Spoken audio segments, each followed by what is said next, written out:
Well, good Friday morning to everyone. Hope everyone off to a good start today. Hope everyone is feeling good after Halloween last night. I went out with four of the grandkids, did a little trick or treating. That was a little fun, and hopefully nobody's feeling the effects of eating a little too much candy. We got a really nice Friday show for you. We're going to get into the Dodgers winning the World Series. We're going to talk a little bit about the TV ratings. San Diego ranked very well in the TV ratings. We're going to get to that.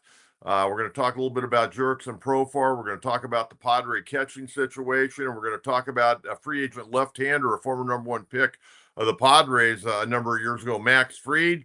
We're also going to talk about Juan Soto. I definitely have some thoughts on Juan Soto. And then we're just going to jump around, talk a little bit about the Aztecs taking on Boise State tonight up in Boise. We're going to have a guest today. Final Friday night of regular season high school football in San Diego. John Maffei, longtime writer, very well-respected writer in San Diego from the San Diego Union Tribune, is going to join me at 10 o'clock this morning. And we're going to dive into the postseason. He had a great article in the Union Tribune this morning talking about the open division, the all the divisions that are going to be in play, and going to talk about some really interesting things regarding playoff football in San Diego, why certain things happen and why certain things don't happen. So stay tuned at 10 o'clock. But we're going to get into this and talk a lot of baseball. By the way, free agency with the World Series getting over the other night, teams can start talking to free agents. Really, it started yesterday, early yesterday, but free agents will be able to start signing on Monday. And I don't expect any of the big boys to sign Monday, but you're going to have some free agent contracts. We saw a trade yesterday. The Angels traded right-hander Griffin Canning to the Atlanta Braves for former World Series most valuable player Jorge Soler. So that'll get a little power into the Angel lineup. So, we're going to start seeing things happen. Congratulations to our buddy Will Venable, a great guy. Spent, a number of years in San Diego here. Just a marvelous guy. I've been working in the big leagues with Chicago, Boston the last couple of years, the bench coach for Bruce Bochy in Texas. He takes over a team and an organization that really has had no direction, the Chicago White Sox. 121 losses. Will taking over as the new manager. So we certainly wish him the very, very best. He's a quality guy and just a baseball lifer, of course, a great star in basketball at Princeton, and know Will very well, and certainly wish him the very, very best. If you're just tuning in for the first time to our program, we do it on Monday, Wednesday, and Fridays at 9:30, and there'll be times where we tape shows and put them up, but we always want your opinion. This is the reason I'm doing this show, is because of you folks out there. I brought Alan Slewa on last Monday, and Alan will join me again this Monday as well on the program. He'll be a kind of a weekly Monday guest to kind of wrap up the weekend in sports. He's got a great perspective. He's got his own show on YouTube, the Alan Slewa Show, that airs Monday through Friday. He does 5 days from 8 o'clock to 9 o'clock. And then, of course, he does a lot of stuff with his YouTube channel regarding NBA basketball. Longtime pre and post game host on ESPN LA, doing Lakers stuff. So he's on the air quite a bit, and he's got a great perspective. He's a San Diego boy, Granite Hills High, a graduate, San Diego State guy. So I always like to have Alan. And of course, he's a big proponent of us getting on the show. When I lost my job last December, he reached out and said, "Hey, Coach, you got to get back on the air. People want to hear your voice." And then with all the messages that I received from you folks out there, it took us a while to kind of get organized and get rolling. But we've been up now for a number of months and really having a good time with it. And hopefully you're having a good time with it. And again, we've got, whether you're following me on Facebook at John Quintero, you're following me on X at Coach Quintero 44. Of course, on our YouTube channel, there's a place to write comments. Always enjoy those comments, and I read each and every one of them. And if you send me a message on Facebook or on X, I always get back to you. So make sure, if you're just tuned in, or maybe you've been tuned in for a while, make sure you subscribe to our channel. It doesn't cost anything, and we'll have a good time, and we'll be taking your comments a little bit later on in the program this morning. But I want to get started. Game 5 the other night. Dodgers They're down 5-0. They come back with 5 runs in the 5th inning and tie the ball game up. I mean, that was amazing. It was really what was amazing is how bad the Yankees were. But you know what? This is Yankee baseball. They relied so heavily on Juan Soto, Aaron Judge, Giancarlo Stanton, and you know what? They beat up on 3, 4, and 5 guys in the rotation during the regular season, and they bludgeon teams. But they play bad defense. They're the worst base running team in baseball. And the other night, defensively, they fell apart. I mean, Aaron Judge, you could see what happened to him on that fly ball out to center field by Tommy Edman. He took his eye off it because he thought he could maybe throw and double off Kike Hernandez at first base. You can see him taking his eye off the ball. I mean, just awful. And then Volpe here trying to throw to third base. That's the right play. The problem was he was off balance. And give Kike Hernandez a lot of credit. He got into the throwing lane, and then Garrett Cole doesn't cover first base. And boy, Aaron Judge, I wonder what, soon as he dropped that ball, you had to wonder what the hell he was saying to himself. But this play at first base, it looked like Rizzo was going to probably get it and take it to the bag, but that ball had a lot of spin on it. Garrett Cole started over and then gave up on the play. And you can't do that. I mean, you go back to spring training and all the announcers brought up there. That's what you work on in spring training. Garrett Cole, 34 years of age, not a rookie. He's won a Cy Young, been one of the best pitchers in baseball, had a total brain cramp. But you know what? Garrett Cole threw a hell of a game. Going 6 2/3. And I really thought after the 5th inning, he was done. I didn't think he'd be coming back out for the 6th. He came out for the 6th and came out for the 7th, got 2 outs in the 7th, and they hooked him. And even then, he didn't want to come out of the ball game. That guy's a competitor. I mean, he's a tough, hard-nosed guy, never smiles on the mound. I thought after the game, considering everything that went on, I don't know if you saw the interview, a true pro, a true pro. I mean, you could see the disappointment in his face, but he stood there and talked to the media. A lot of class by Garrett Cole, but I'll tell you what, he's a throwback guy, no nonsense guy. You don't know, he's what you want. If you're a coach, you want your pitchers, when they're out on the mound, if they're getting hit or throwing a no-hitter, you want them to have the same, modus operandi. You don't want them to show any weakness out on the mound. And Garrett Cole, you don't know if he's winning or losing when he's pitching. I mean, he goes about his business as good as anybody in the game, and he's still got great stuff. He doesn't quite have that little extra giddy up that he had a few years ago. This guy's toiled and thrown a lot of big league innings, not only in the regular season, but in postseason.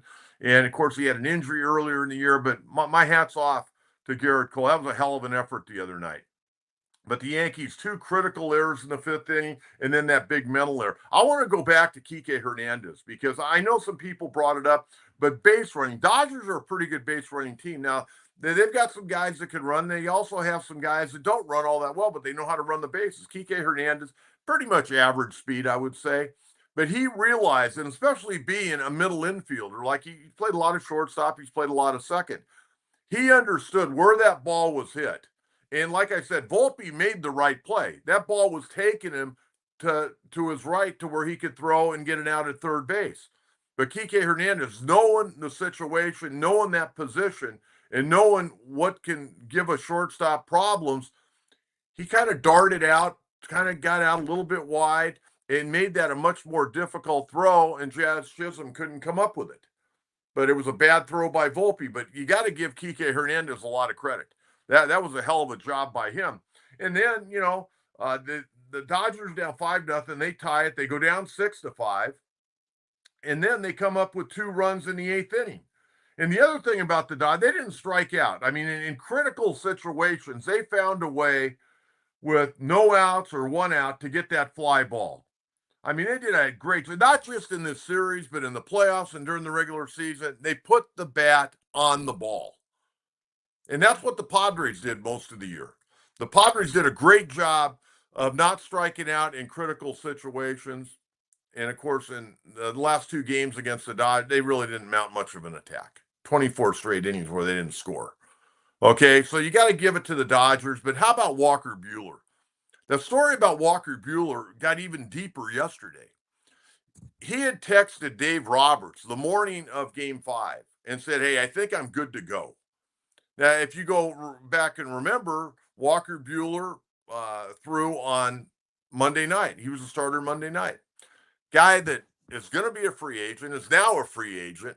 A guy that has had 2 Tommy John surgeries, has missed, pretty much of the last 2 years until he came back this year.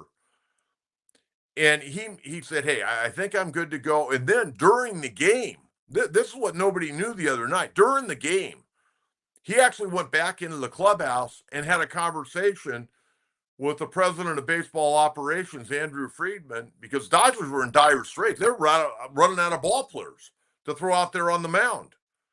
I mean, they ended up using 8 pitchers, including Buehler. But he talks with Andrew Friedman and goes, "Hey, I can go." And they made a decision. Hey, go out there, warm up. Let's see how you're doing. He goes out there, warms up, comes in, and closes out the World Series and strikes out 2 of the 3 guys he faced. An incredible effort by Walker Buehler. He earned himself some money. I don't know if he's coming back to the Dodgers. I would think, if you hear what he had to say after the game, you would think he'd want to be back with the Dodgers, but he's a free agent. But that was a hell of an effort. There's no doubt about it. So, there were 2 great pitching efforts the other night. One by Garrett Cole, 5 unearned runs he gave up, and a great effort by Walker Buehler. And again, the Dodgers, Dave Roberts, came out, and took guys out right and left. But the one guy he kept in was Blake Trinan. How about that? Everybody figured he was going to hook Blake Trinan, and Blake Trinan sucked it up and got the job done. And Dave put his hands on his chest, said he wanted to feel his heartbeat, and then he turned around and went back and let Blake Trinan finish that inning. And boy, did he finish that inning. That was pretty impressive. The other thing that I want to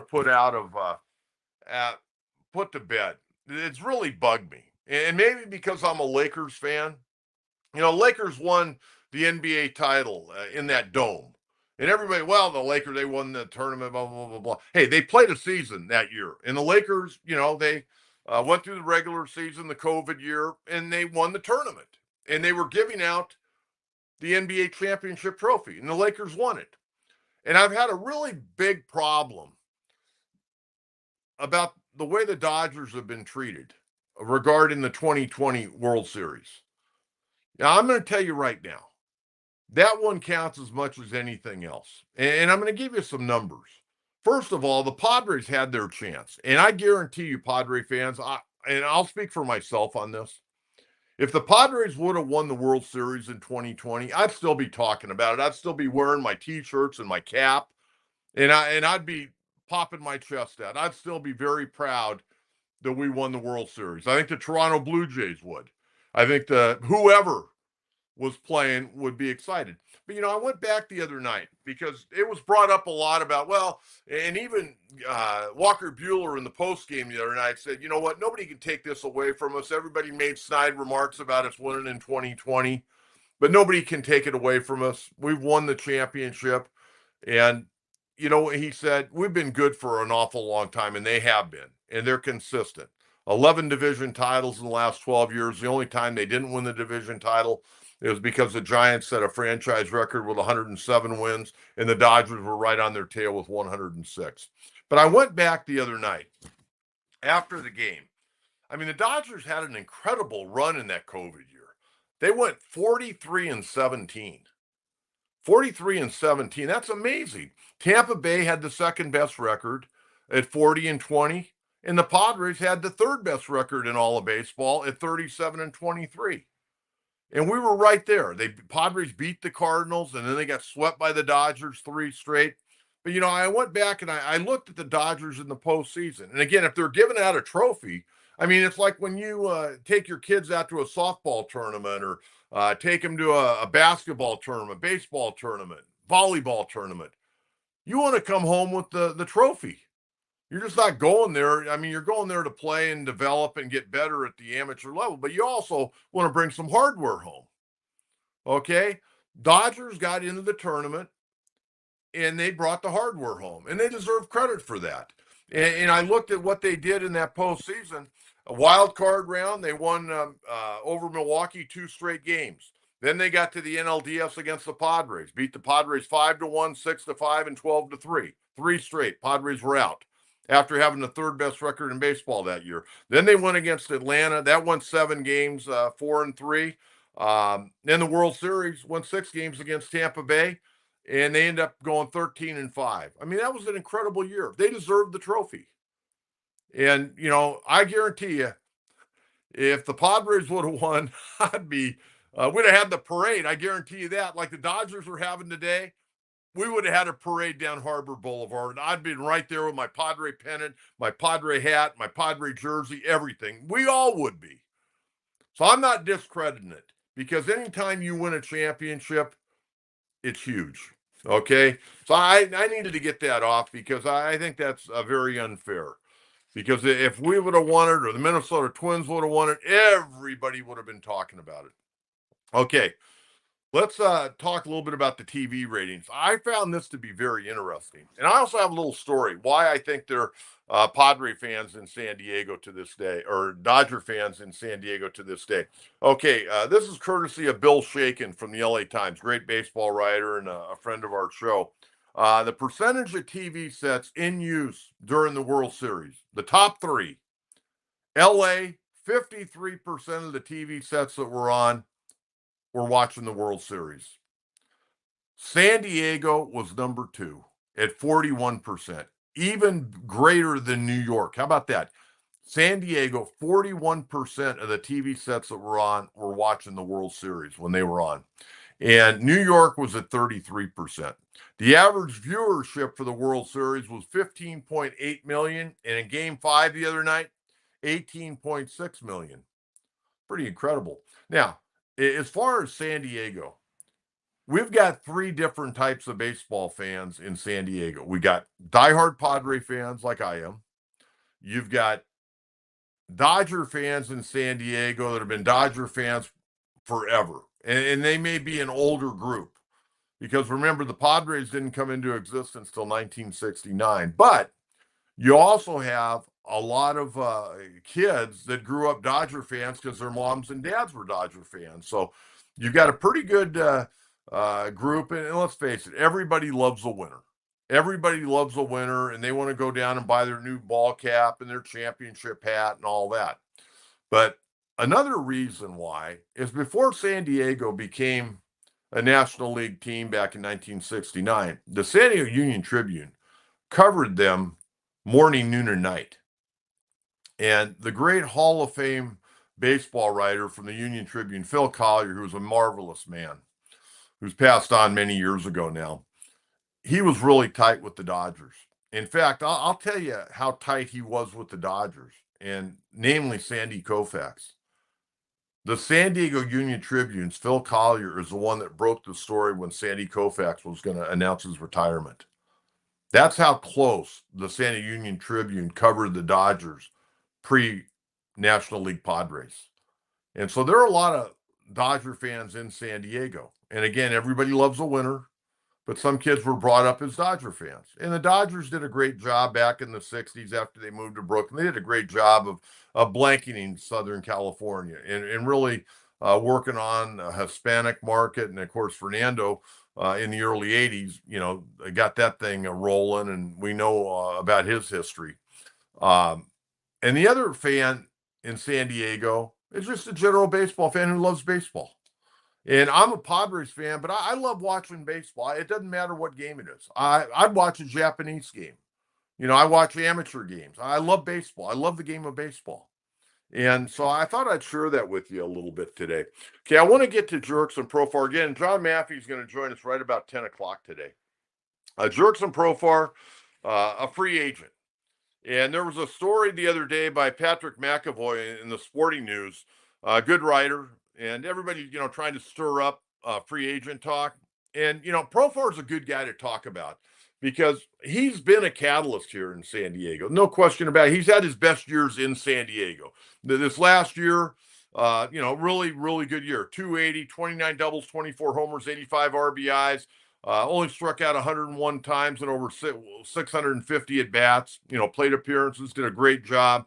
Postseason didn't do well. 200, 1 RBI, hitting basically that number 3 spot. Didn't get the job done. Now he's projected And to me, this is a little high, but Patrick McAvoy had Profar maybe getting a 2-year deal at 25 million, 12.5 million a year. Now, to me, that's a little high for him in San Diego. Now, the story is that the Philadelphia Phillies, who won 95 games, they're interested in him. And that may be a great fit. A smaller ballpark, power numbers would probably go up a little bit. He's not afraid to take a walk. Good clubhouse guy. An average, maybe a little bit above average defender, but he's going to be 32 years of age.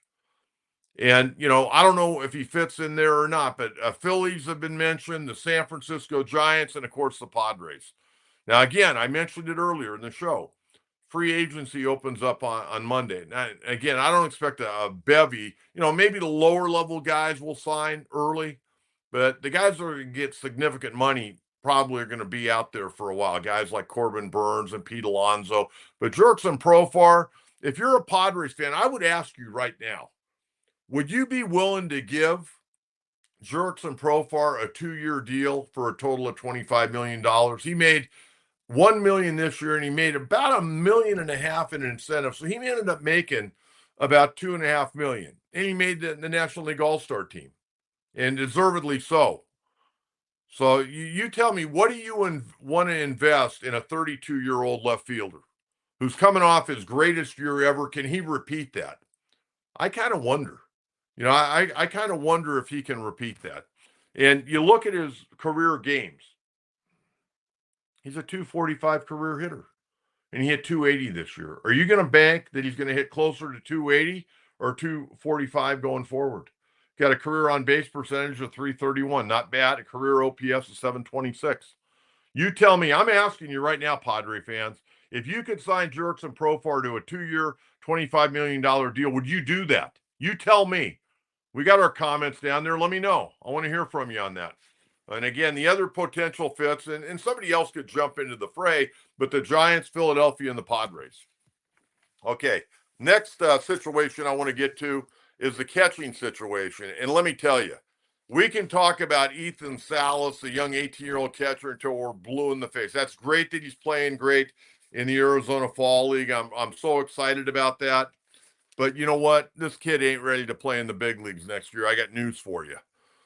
All right, especially if we're going to try to contend. And again, we're going to be pretty good. The Padres are going to be pretty good, but they got a lot of work to do. Left field, got to figure out what you're doing behind the plate. You got to get a couple of starters. Who's going to be your shortstop? But Kyle Higashioka, free agent, 35 years old. He had a 2.9 WAR, hit a career high 17 home runs. Did a great job. No question about it. But he's not going to be your number one catcher. Are you kidding me? I can't see him being the number one catcher on a team that's trying to win a World Series title. And again, we're talking about World Series titles here, folks. We're not talking about just making the playoffs. Maybe you're happy being a wild card team. I'm not happy being a wild card team. I want to win a damn division title. We haven't won one here in San Diego since 2006. And we haven't even been close. Not even close. Not that you have to win the division title to win the World Series. We've seen that over and over where wild card teams have won the World Series. But I want to close the gap against the Dodgers. Dodgers are going to be better next year. I got news for you. They're going to be better next year. They could be a whole lot better. I don't know if Ohtani's going to hit 50-plus home runs and drive in, 120 runs. But, Mookie Betts played, 116 games. Max Muncy, who, by the way, didn't even have a hit in the World Series. He was 0 He had as many hits as you and I in the World Series. They didn't even swing the bat that well. But they're getting all that pitching back. They're getting all the pitching back, including Ohtani going onto the mound. What are they going to do with Teoscar Hernandez? They're going to try to bring him back? He's begging to come back. But I wanted to talk about the catching situation because let me tell you something. It's not good in the free agent market. It's not good at all. You got Higashioka, who I think you can probably get him back without a problem. Give him a 2-year deal. Give him a 2-year deal. Elias Diaz, thanks for being a Padre for a short period of time, not bringing him back.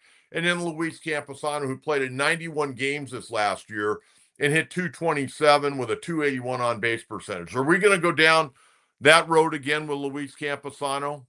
You might have to. You know why? Because listen to some of the free agents.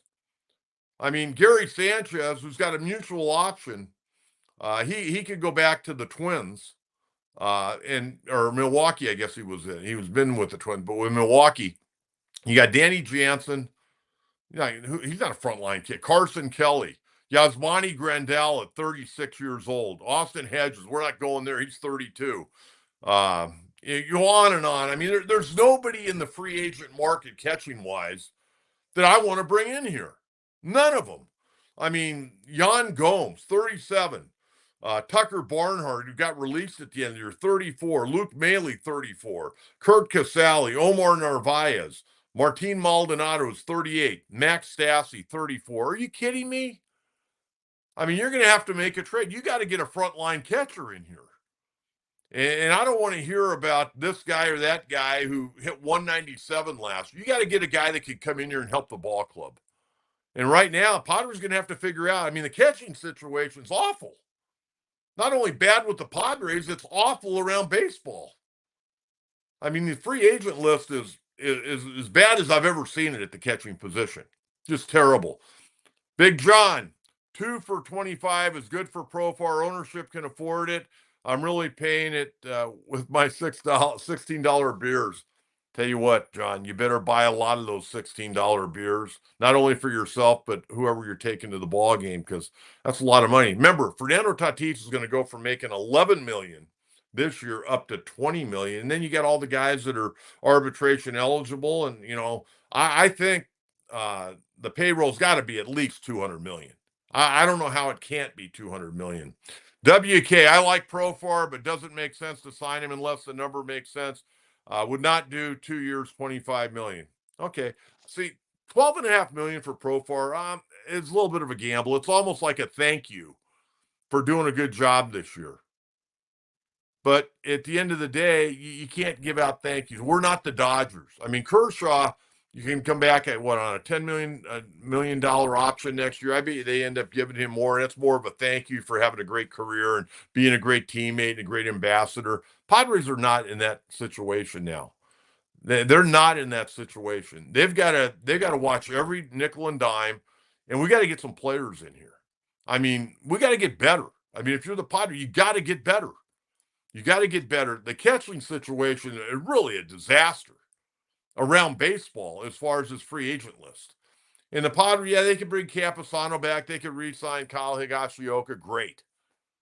Okay, that's okay. I'm okay with that. I want Higashioka coming back. I really do. I like him. I liked him when he got here. I knew what he was. I didn't expect him to hit 17 home runs, and we can't expect him to hit 17 home runs again next year. I mean, the most he'd ever hit with the Yankees, then again, he didn't get to play a lot, was 10 home runs. He's going to hit 220, probably get on base, somewhere in the neighborhood of around 300, maybe if he takes his walks. But at the end of the day, the catching situation is not good. We're going to talk a little bit later on about Juan Soto, but right now I want to get out to our guest. Our guest is, I'll tell you what, this guy's a Hall of Famer in a variety of different ways. He covered the Padres for many years. He's covered all sports in San Diego. And really, what he and his staff do in the Union Tribune are above and beyond. And I also want to thank the sports editor, Ryan Finley. He has really allowed John Maffei and his staff to be very creative and do a lot of wonderful things to highlight our male and female high school athletes and amateur athletes in our community. And longtime writer, a great friend, one of my best friends in this biz, one of my best friends in any walk of life. John Maffei from the Union Tribune joins me. And John, welcome. And boy, tonight's going to be another big night because we're going to have some league champions crowned. We are, John. Thank you for the introduction. Wow, that was great. Yes, we are. I'm looking forward to tonight. There not as many championships as maybe we'd hope. A lot of them got decided last week, but there are still some good games tonight. I'm going up to Valley Center for Oceanside at Valley Center. That's for the Valley League Championship, and that should be a really good game. It's kind of interesting. Let's talk about that game for a minute. Then I want to get into talking about the playoffs. You had some great stuff in the paper today, kind of chronicling the way it looks like the playoffs are going to be. But Oceanside and Valley Center, Oceanside a couple of years ago They were 0-10. Valley Center's always been pretty good, but both schools right now have second-year head coaches.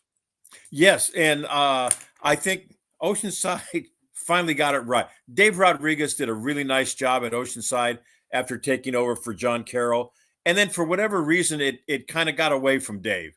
And a very nice man, good coach, and I think the pandemic, really hurt him because they were loaded that year, and so Dave was let go. They went through a number of candidates. They finally settled on Fale Pomeli, who played there, a really good player, and he understands the community of Oceanside, and every community has its niches and links, and Fale gets Oceanside, and I think he's been the key. He has mined Oceanside Pop Warner. They're getting most of the kids that they want from Oceanside Pop Warner. Bill Dunkel at Valley Center last year, they were 0-4, excuse me, and a disaster. And they fired the coach after 4 games. Bill's the baseball coach, but he was a great high school football player and had been a longtime assistant in football. They asked Bill to take over, and he has turned that program around. Those kids play hard for Bill. Anybody who's been to Valley Center, and those are big tough kids up there, and I'm looking forward to a great game tonight.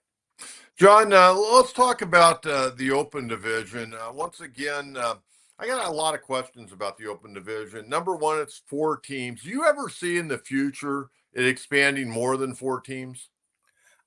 I don't think so. And if you look at it, and maybe yes, down the road in the future, but not in the immediate future. I think if you look at it right now, the number 4 team is probably a mismatch for number 1. So if you go to 8 or 12 teams, it's going to be a worse mismatch. So I don't see it until some of the other programs, beyond the top 4, step up, and it's a different top 4 this year. Carlsbad is not going to be in the Open. La Costa Canyon is going to replace Carlsbad in the Open.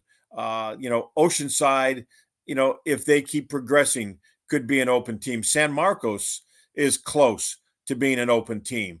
So maybe at some point, start with 6, go from 4 to 6 before we go to 8.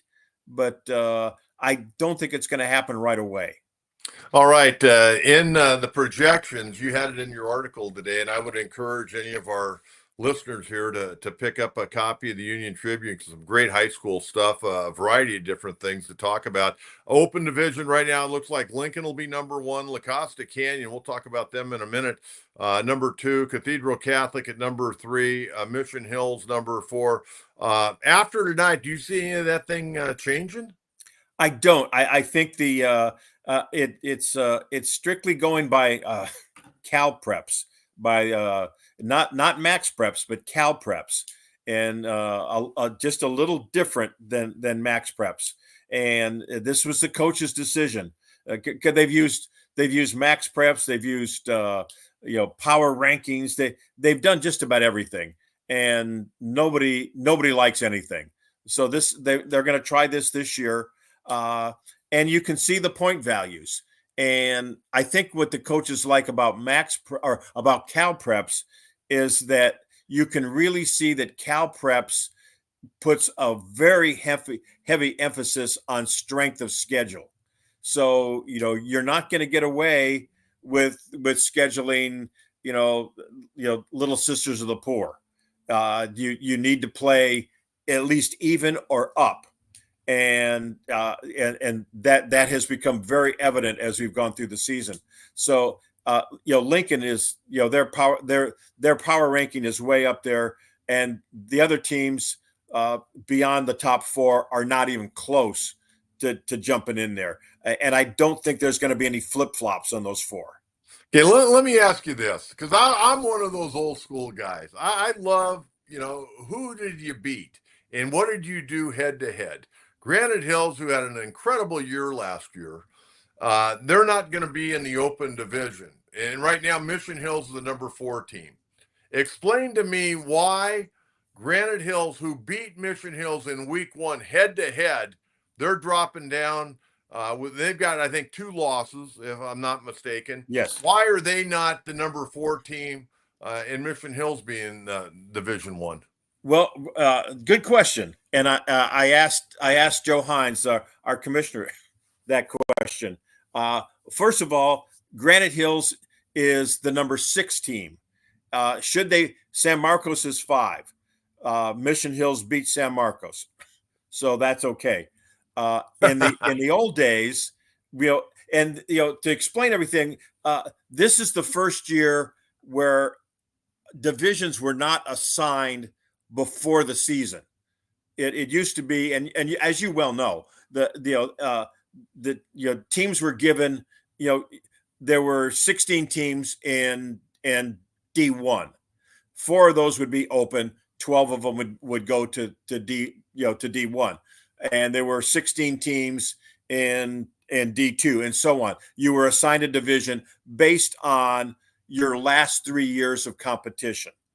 This year, the coaches went to Cal Preps and voted to go away from division. So it's 83 teams, and where you fall is where you fall. So those top 4 teams are the open. San Marcos is 5. They're the number 1 seed in D1. Granite Hills is 6. They're the number 2 seed. Should Granite Hills flip and be the number 5, to answer your question, in the old days, they would have flipped Mission Hills because they beat them head to head. But under this new system, you cannot flip outside your division. So since they're in Division 1 and Mission Hills is in the open, they can't flip them. Heck, I think if I was seeding it, I'd probably have Granite Hills number 4. I'd have Mission Hills dropping down to being the number 1 seed in Division 1, and San Marcos would be number 2, the way I'd see it if you did it the old way.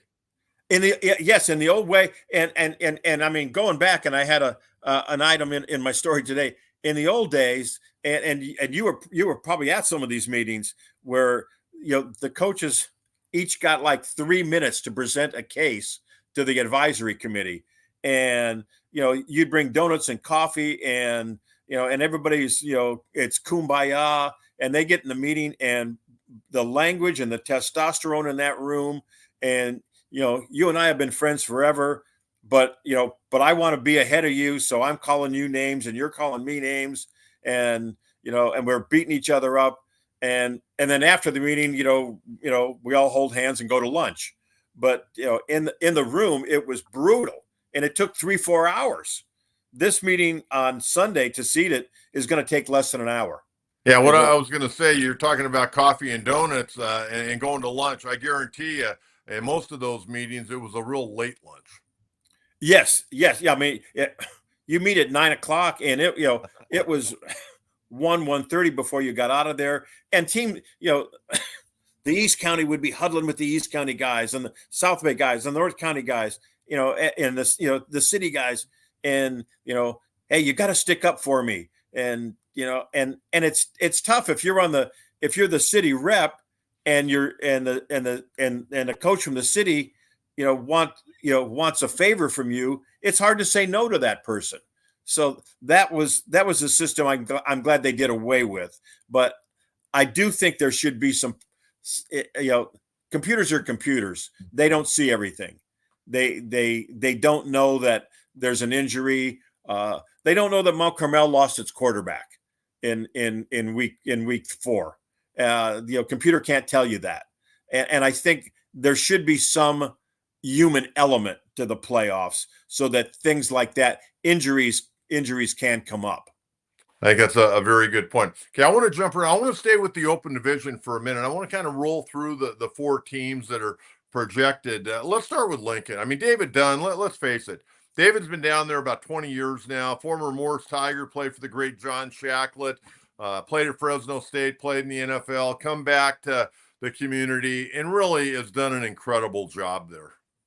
Yes, yes, and you know, and I meant to talk to you about. You had a great a long talk with John Shacklet, and I wanted to pick your brain on how that went. But yes, I mean, I saw Lincoln play, and they handled Cathedral Cat, and I picked Cathedral to win that game after watching Cathedral play.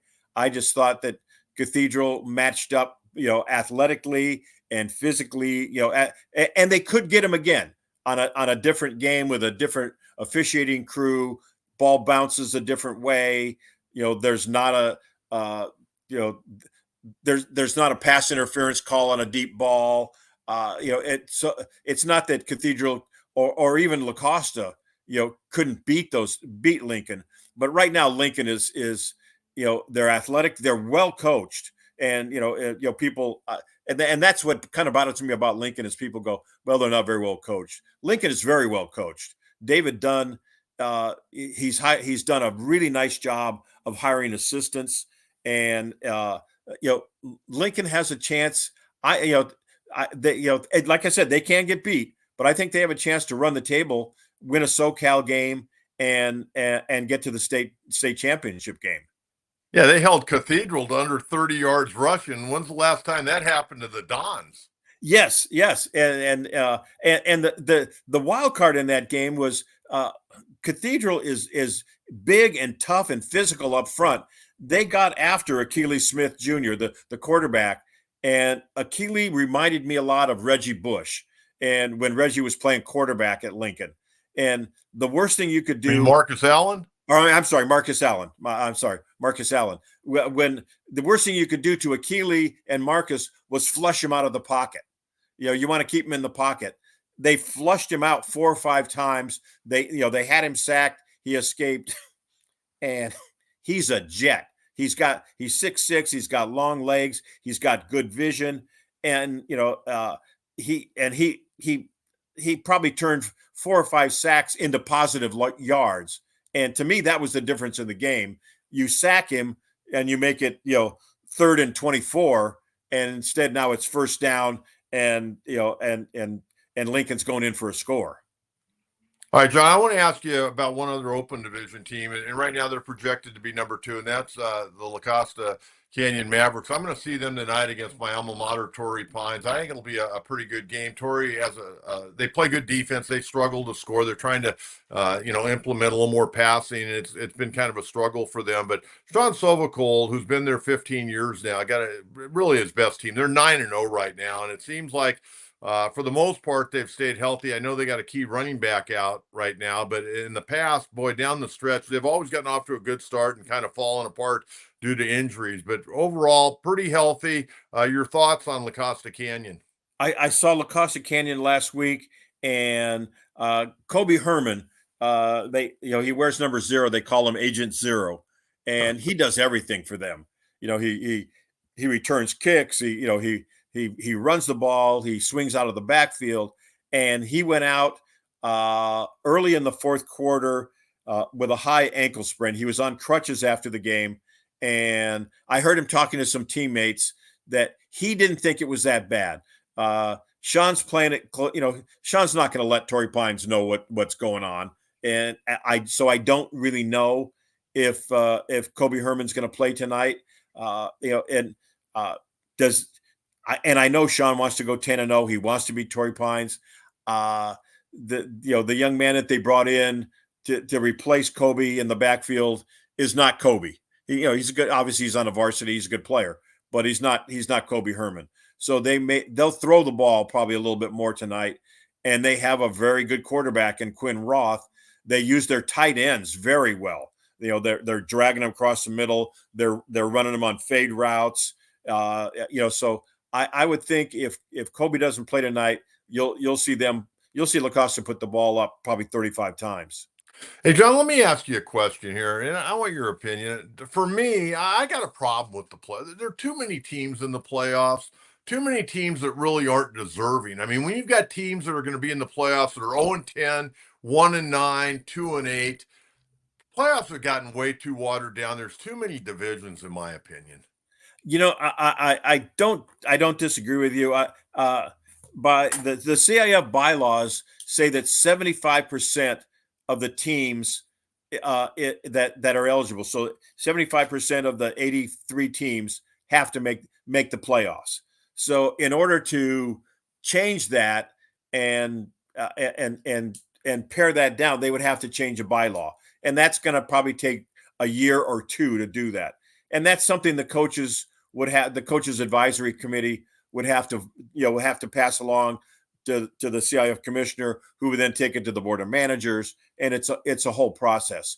But I don't disagree. I talked to Damon Baldwin at Ramona last night. And Ramona's 1-8, and it has a chance to be. They play Fallbrook tonight, and so they'll and Fallbrook's winless. So and Fallbrook's going to make the playoffs. Ramona's going to make the playoffs. Cathedral or St. Augustine at 0-10 is going to make the playoffs. And it's all because of the power rankings and what league you're in. St. Augustine is in the Western League. They play Lincoln and Cathedral, so they're getting great points for their schedule. And I played 4 years of varsity baseball in high school and never made the playoffs. And so I understand how important it is to make the playoffs and have that experience. And what do you talk about at your 10-year reunion with your guys? Well, a lot of times you talk about playing with one another, and sometimes you even you remember the losses more than you do the wins. I know that. Yeah, and you talk about you talk about that loss in the playoffs, right? Because you made the playoffs. You don't talk about chemistry. You might talk about who stole whose girlfriend.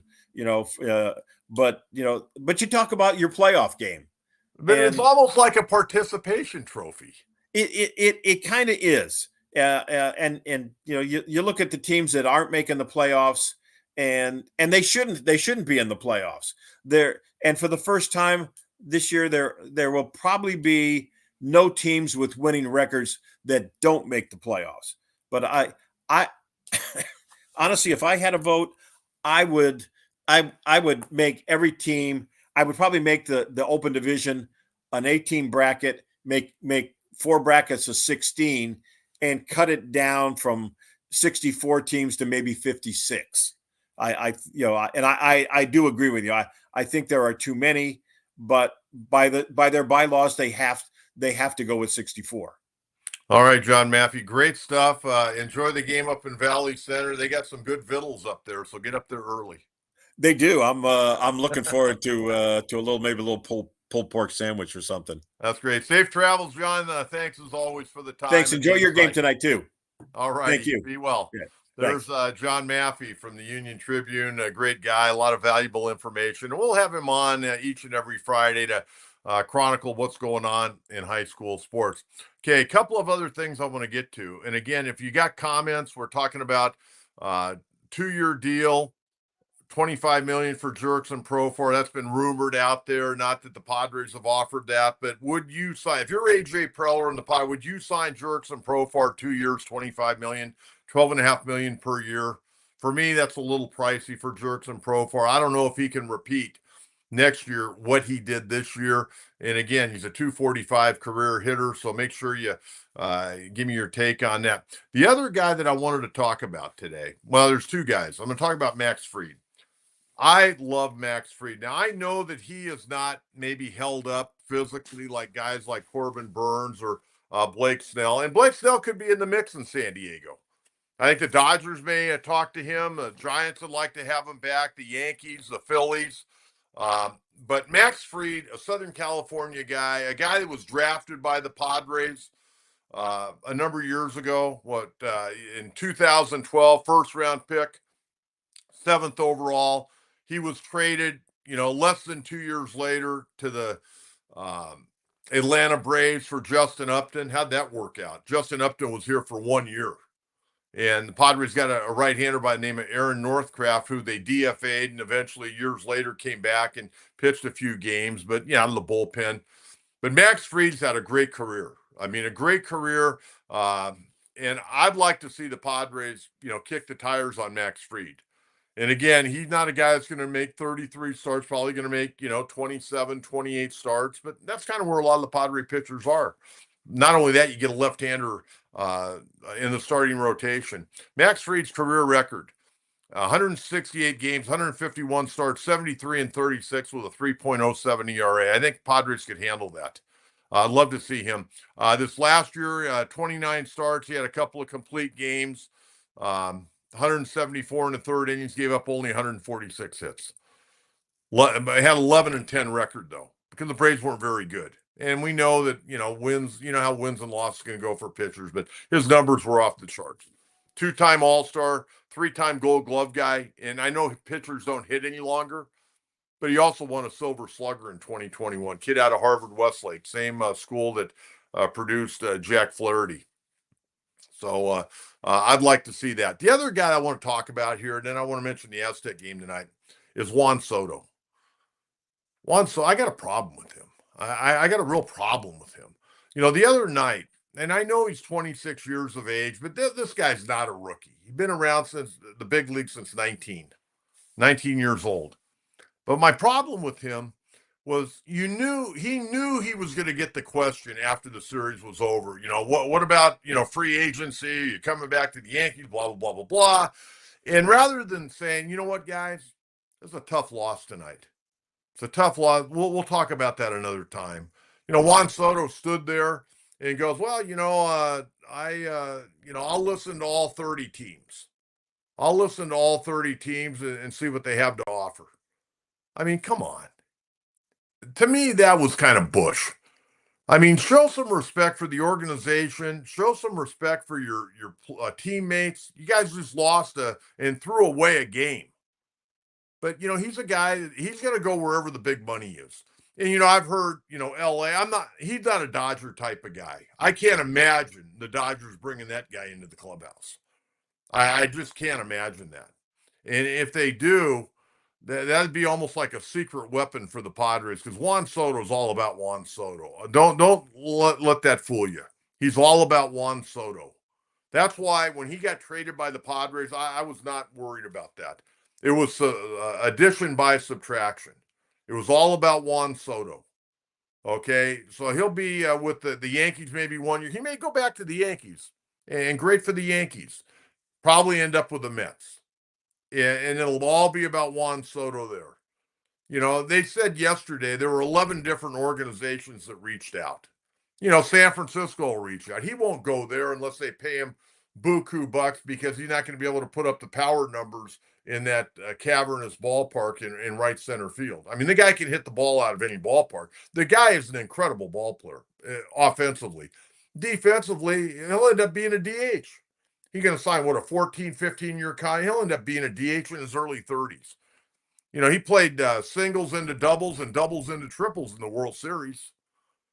But I'm not a big Juan Soto guy, because he doesn't reflect being a team guy to me. And we saw it in San Diego. We saw little glimpses of it in San Diego. And it's all about Juan Soto. Juan Soto this, Juan Soto that. I would not invest $700 million or even $600 million in this guy. And again, he's a great ball player, but in a lot of ways, he's a one-dimensional ball player. Not a great base runner. Think about all the base running gaps he had when he was with the Padres. He throws okay, covers okay ground, but it's more about an attitude thing. So, whoever gets him, good luck, have fun, and, hopefully you win if you're bringing him in. But I can't. I heard the Dodgers were going to talk to him. Maybe they'll talk to him, but I can't. I think they probably have done their due diligence. Some teams are just desperate. Dodgers aren't desperate. Dodgers bring in high character guys. And, we found out a lot about Juan Soto in the time he was here in San Diego. And what I found out, I was not impressed. And it's not even about playing. The playing, he's a great player. But how much can you stand if you're the manager, the coaches, and teammates of Juan Soto? We'll see. We'll see where it ends up. Okay, I want to mention Aztecs. Aztecs play tonight up in Boise. Huge ball game for the Aztecs. Absolutely huge ball game. Aztecs, when you take a look at their record, they're 3-4, 2-0 in conference play. Boise State having a great year, 6-1, 3-0. Now here's the deal with the Aztecs that we have to be concerned with. They let that game get away the other night. They let that game get away last Saturday night. It looked like they had it won and they just couldn't quite close it out. But anyways, at Boise tonight, they need 3 more wins. I don't care who they are. You need 3 more wins. But they let that game last week get away in the fourth quarter, unfortunately, and that was against Washington State. But at Boise tonight, home to New Mexico on the 18th, at UNLV, at Utah State, home to Air Force to close out the regular season on November 30th. They should beat New Mexico. They should beat Utah State at Utah State, and they should beat Air Force. Air Force got 1 win right now. You win 3 more, you're bowl eligible. You get to a bowl game in Sean Lewis's first year. Going to be tough tonight. Ashton Jeanty, that big running back. I mean, they're talking about that guy maybe being in the running for the Heisman Trophy, that big running back at Boise. So 5 o'clock kickoff tonight. We'll see what ends up going on there. It's going to be a very, very interesting final 5 games for the Aztecs. They got to get at least 3 victories to get qualified to go to a bowl game. And I think we'd all have to be happy about that because they've lost so many players and had to bring in so many players. New offense, new defense, going 6-6 with a fairly decent schedule. That'd be pretty good, I think, in Sean Lewis's first year.